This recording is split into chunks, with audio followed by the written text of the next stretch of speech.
Napangiti si Bianca na makapasok sa kanilang bahay. Hindi alam ng kanyang ama na uuwi siya.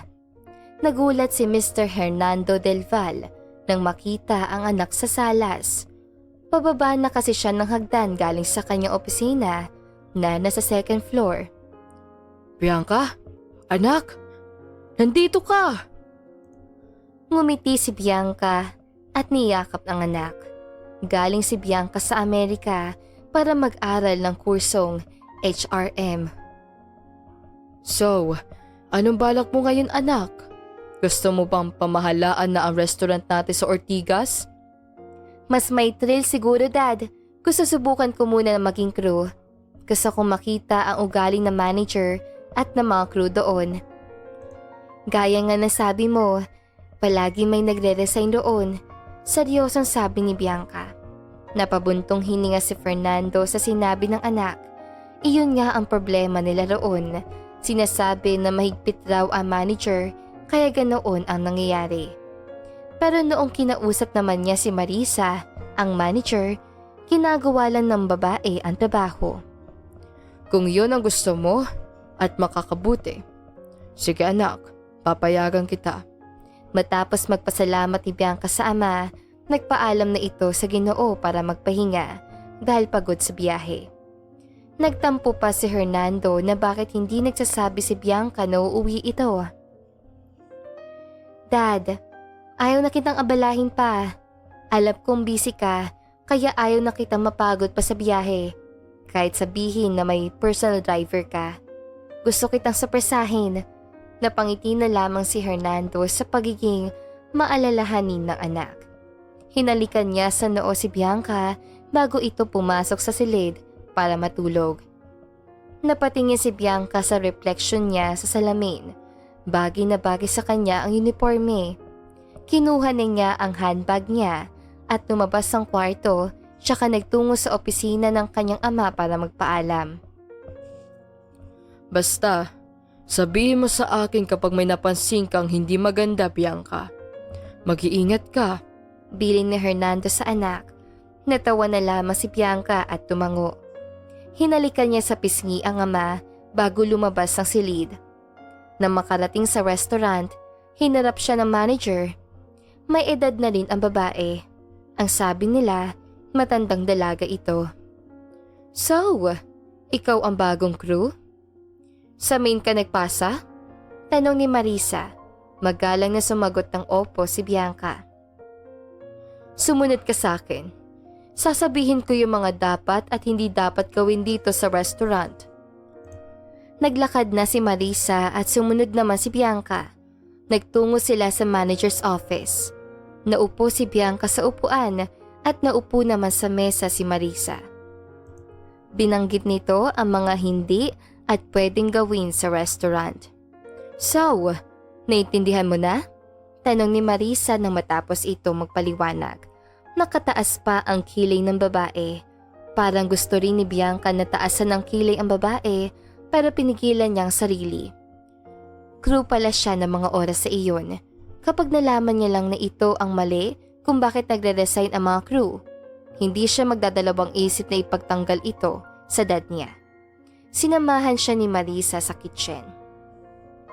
Ranger, ikaw na ang bahala kay Bianca. Turuan mo siya. Bilin ni Marisa sa lalaking nangangalang Ranger. Napatitig si Bianca sa lalaki. Gwapo ang lalaki. Nang umagang yun, si Ranger ang nagturo sa kanya. Naging maayos naman ang lahat hanggang sa dumating at tanghalian. Pagkatapos mag-serve ni Bianca, akmang papasok na sana siya sa kitchen nang mapatingin siya sa gilid kung saan may pintuan roon. Bigla siyang na-curious sa laman ng silid. Nagtungo siya roon at ipinihit ang doorknob. Bukas yun. Pumasok siya sa loob. Nakita niya ang mga nagkalat na papel at kung ano-ano pa. Sobrang dumi roon. Anong ginagawa mo dito? At sino nagsabi na pumunta ka rito? Natigilan si Bianca na marinig ang boses na yun ni Marisa. Lumingon siya. Galit na galit ang babae, base na rin sa itsura nito. Curious lang ako sa laman ng silid, ma'am. Pasensya na po kung nagpunta po ako dito. Hinging pa umanhin ni Bianca. No. Dahil dyan sa ginawa mo, bibigyan kita ng suspension. Alam mo na nga na bawal pumasok dito dahil kasama yan sa sinabi ko kanina. Pumasok ka pa rin. Buti nga hindi kita tinanggal eh. Malditang sabi ni Marisa. Nagsalubong ang kiling niya. Hindi niya nagustuhan ang sinabi nito. Dahil lang roon, suspension na siya. Wala namang nakalagay sa rule sa suspension ang magiging parusa nun. Hindi mo pwedeng gawin sa akin yan, ma'am. Wala namang nakalagay na masususpend mo ko. Pinanlakihan siya ng mga mata ni Marisa. Aba, at talagang rumalason ka pa? Iyon ang desisyon ko. Kabago-bago mo ha? Kung sumagot ka parang ikaw ang tagapagmana ng restaurant. Balik ka sa trabaho. Kung alam lang ni Marisa na siya ang anak na may-ari, baka hindi ganoon ang trato ni Marisa. Ngayon alam na ni Bianca na ang manager ang dahilan kung bakit nagre-resign ang mga empleyado. Ang manager ang problema at hindi ang empleyado. Makakarating agad ito sa kanyang ama kapag nauwi siya. Bumalik na si Bianca sa trabaho. Lumapit sa kanya si Ranger at tinanong kung saan siya nagpunta dahil kanina pa siya hinahanap. Nagsabi naman si Bianca sa lalaki. Ganoon talaga yun. 1 day lang ang suspension mo. Dito kasi, kailangan ayusin mo ang trabaho mo. Dahil isang mali mo lang, suspension na agad. Ranger, gusto mo bang masuspende rin? Iwasan ang pakikipagchismisan. Focus sa trabaho. Sigaw ni Marisa na makita sila Bianca at Ranger na nag-uusap. Pagdating ni Bianca sa kanilang bahay, kaagad na sinabi niya sa ama ang nangyari sa kanya sa maghapon. Nagbago ang ekspresyon ng mukha ni Hernando. Kaya pala madami ang nagre-resign dahil hindi maganda ang ugali niya. Pati sales natin apektado na rin. So, ano ang balak mo ngayon, anak? Tanong ni Hernando. Sabi niya kasi sa akin, para daw akong anak na may-ari. Gusto ko lang sabihin sa kanya na totoo ang sinabi niya. Hanggang sa may naisip si Bianca at sinabi yun sa ama. Sumang-ayon naman ang Ginoo sa balak ng anak. Kinabukasan, sabay na nagtungo sina Hernando at Bianca sa restaurant. Unang bumaba si Hernando.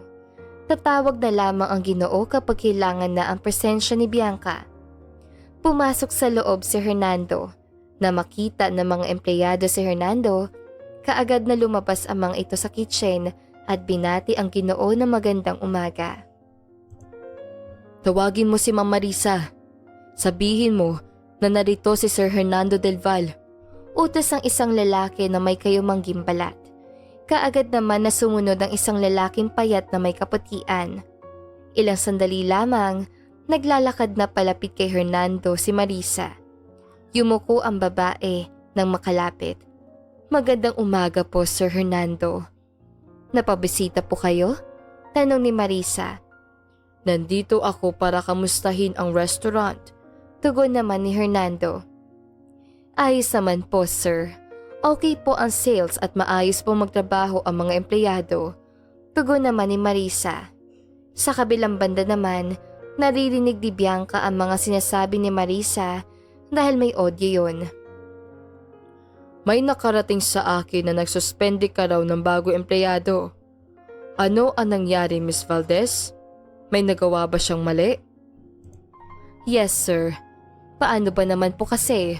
Ay binawalan ko lang siya roon sa restricted room pero sinasagot-sagot na niya ako. Hindi po magandang katangian yun ng isang empleyado. Dapat marunong siyang gumalang at tumanggap ng pagkakamali. Sagot ni Marisa. Kumunot ang noo ni Hernando at tumango-tango. Tinignan ng Ginoo ang mga naroon. Hindi naman maiwasan na magtaas ang kilay ni Bianca na narinig ang mga sinabi ni Marisa. Gusto kong makilala ninyo ang anak ko.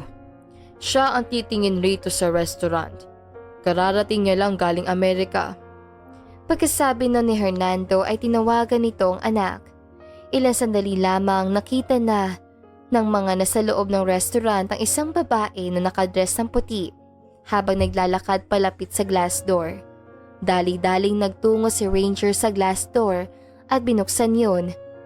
Ganoon na lang ang panlalaki ng kanyang mga mata na makilala ang anak ng boss nila. Walang iba kundi si Bianca. Maging ang mga naroon ay nagulat sa nakita. Higit sa lahat na nagulat ay si Marisa. Hindi nito akalain na ang nilalait ay siya palang anak ng boss nila. Pinagpapawisan na rin ng babae kahit na air condition naman ang restaurant. Sinuyod ni Hernando ang tingin roon. Siya ang aking nag-iisang anak na babae, si Bianca Del Val. Naging crew siya dito kahapon para tignan kung bakit lagi na lang hiding ang restaurant na ito. At ang nangyari sa kanya kahapon ang naging basehan ko kung bakit iyon nangyayari.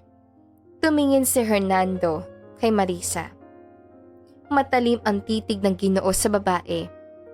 Hindi dahil sa mahigpit ka, Miss Marisa, kaya nagre-resign sila. Kundi dahil hindi maayos ang pamamalakad mo sa restaurant. Walang masamang maging mahigpit, basta nasa tama ka, lalo at trabaho ito. At sa sinabi mo palang kanina, ay alam ko nang nagsinungaling ka. Sermon ni Hernando. Anong sabi mo kanina? Sinasagot-sagot kita? May pinag-aralan ako, Miss Marisa, kaya alam ko ang salitang respeto. Ngunit ko sa'yo ko lang ding ibibigay ang respeto ko. Huwag na lang, may diin na sinabi ni Bianca. Maluha-luha si Marisa dahil kahihiyan ng mga sandaling iyon. Samantala nakangiti naman na nakatitig si Ranger sa dalaga. Si Nico ang binata ng katabing crew, tsaka bumulong. Kanina ka pa nakatitig ah. May gusto ko kay Ma'am Bianca no? Tukso ni Edward. Walang masama na magagusto sa kanya. Hanggang doon lang ako dahil alam ko naman na hindi niya ako magugustuhan. Mahirap lamang ako eh. Sus, drama mo. Natatawang sabi ni Edward. Ma'am Bianca, sorry po. Hindi ko po sinasadya ang nangyari. Patawarin niyo po ako. Bigyan niyo pa ako ng pagkakataon na magbago at itama ang pagkakamali ko. Nagmamakaawang sabi ni Marisa. Huminga ng malalim si Bianca. Oo, ramdam niya ang sinseridad sa boses ng babae. Pero may napupusuan si Bianca na maging manager. Walang iba kundi si Ranger. Napatingin siya sa binata at nahuling nakatitig ito sa kanya. Biglang bumilis ang tibok ng puso ni Bianca. Tumingin siya kay Marisa. Pinapatawad ka po namin sa nagawa mong mali, pero kailangan ka naming palitan. May trabaho pa na para sa iyo, Miss Marisa. I'm sorry, may pagkumbaba na sabi ni Bianca. Walang nagawa si Marisa kundi ang tanggapin yon. Sana maging aral sa iyo ito, Marisa, na hindi ginagamit ang posisyon para hamakin ng isang tao o empleyado. Hindi mo alam ang pwedeng mangyari. Bilin na Hernando, tumango na lamang si Marisa at umalis na. Palakpakan ang mga naroon na makalabas ang babae. Naglakas loob si Ranger na lumapit kay Bianca. Salamat, dahil naging patas kayo sa amin, Ma'am Bianca. Nice meeting you po. Magalang na sabi ni Ranger. Napangiti si Bianca sa sinabing yun ni Ranger. Dahil dyan, ikaw ang napili ko na bagong manager, Ranger. Nagustuhan ko ang katangian mo at alam ko na deserving ka sa posisyon na yun. Congratulations! Palakpakan ang mga naroon. Makikita ang saya sa mukha nila. Samantalang gulat naman si Ranger. Hindi makapaniwala na siya ang napiling maging manager ni Bianca. Salamat, Ma'am Bianca, sa posisyon. Hindi ko po akalain na ako ang napili niyo. Ngumiti si Bianca at nagpaalam sa mga empleyado. Excited si Bianca na pumunta sa restaurant ngayon. Sa loob ng 1 linggo ay nakita niya kung paano magtrabaho si Ranger. Hinangaan niya ang binata sa galing nito. Naging maayos ang mga samahan ng manager at empleyado. Maging siya rin ay naging malapit na sa mga ito, higit lalo kay Ranger. Gumanda ang sales nila, kaya pati ang sahod ay tinaasan niya. Huminga siya ng malalim at lumabas na ng silid. Binati siya ng mga empleyado at pagpasok niya sa restaurant, napangiti siya dahil malinis iyon. Nagpunta siya sa kanyang opisina at ginawa ang trabaho niya. Napangiti siya dahil mabilis matuto si Ranger. Malaki na ang tiwala niya rito. Kaya pati trabaho niya ay minsan ang binata na ang gumagawa. Ilang linggo ang lumipas, nag-trend ang kanilang restaurant. Dinumog ito ng mga tao hanggang isang araw nanligaw si Ranger kay Bianca. Alam ko na hindi ko deserve kasi wala akong maipagmamalaki, Bianca. Pero gagawin ko ang lahat para tulungan ka sa lahat ng mga ginagawa mo. Natouch naman si Bianca. Ilang buwan ang lumipas, sinagot na ni Bianca ang binata. At dito na nga po nagtatapos ang magandang istoryang ito. Maraming salamat mga kakwentuhan! Huwag niyong kalimutan mag-like at subscribe at pindutin na rin ang notification bell para lagi kayong updated sa ating kwentuhan. Hanggang sa muli, paalam!